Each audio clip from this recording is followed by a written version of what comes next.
آپ صلی اللہ تعالی علیہ وآلہ وسلم سے ایک شخص نے سوال کیا کہ یا رسول اللہ صلی اللہ تعالی علیہ وسلم آپ مجھے کوئی کام بتاؤ جو میں کروں گا. تو حضور پاک صلی اللہ تعالی علیہ وسلم نے فرمایا اگر آپ کر سکتے ہو تو ایک قوم کے امام بن جاؤ. تو اس شخص نے جواب میں کہا کہ یا رسول اللہ اگر ایسا نہ کر سکوں تو آپ صلی اللہ تعالی علیہ وسلم نے فرمایا کہ آپ مؤذن بن جاؤ. اور یہ دو کام حضور علیہ السلام نے اسے بتایا. تو یہاں سے اندازہ یہ آتا ہے کہ امام بننا بھی بہت بڑی فضیلت ہے اور مؤذن بننا بھی بہت بڑی فضیلت ہے. یا تو تم عالم بنو،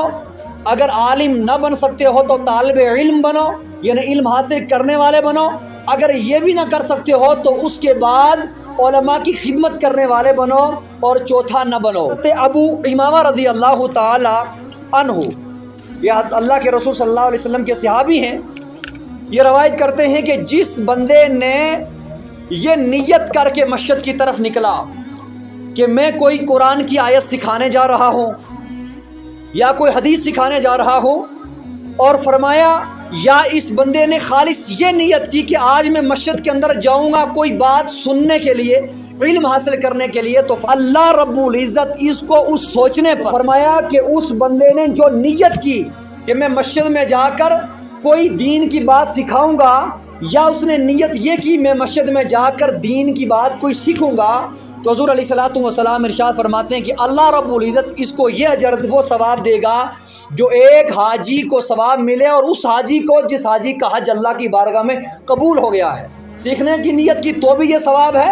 ایک حج کا ثواب ہے، اگر سکھانے کی نیت کی تو بھی یہ ثواب ہے. اور پھر فرمایا حضور علیہ الصلوۃ والسلام نے کہ جس بندے نے باعمل عالم، یعنی عالم ہو اور عمل کرنے والا ہو، امام بھی ہو لیکن اس حدیث اور قرآن پر عمل کرنے والا ہو، تو حضور علیہ الصلوۃ والسلام نے فرمایا کہ جس نے باعمل عالم کے پیچھے ایک نماز پڑھی تو گویا اس بندے نے کسی نبی کے پیچھے نماز پڑھی. اللہ اکبر! اللہ رب العزت نے کتنا رتبہ اور کتنا بڑا مقام علماء اکرام کا رکھا ہے. اللہ رب العزت کی بارگاہ میں دعا ہے کہ اللہ ہمیں ساری زندگی علماء اکرام کے سائے میں رہنے کی توفیق دے. اور پھر حضور علیہ الصلوۃ والسلام نے فرمایا کہ میں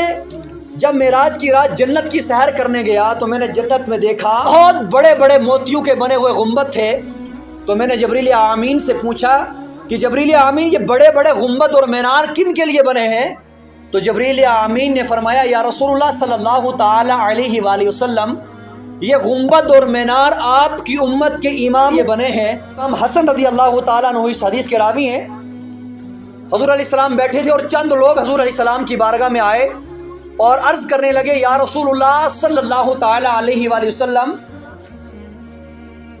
بنی اسرائیل کے دو بندے ہیں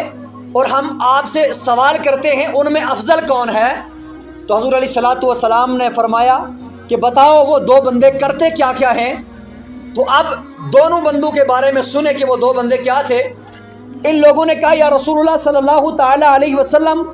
ایک بندہ عالم ہے اور وہ عالم بندہ نماز پڑھتا ہے، فرض پڑھتا ہے، اور فرضوں کے بعد سنت بھی نہیں پڑھتا،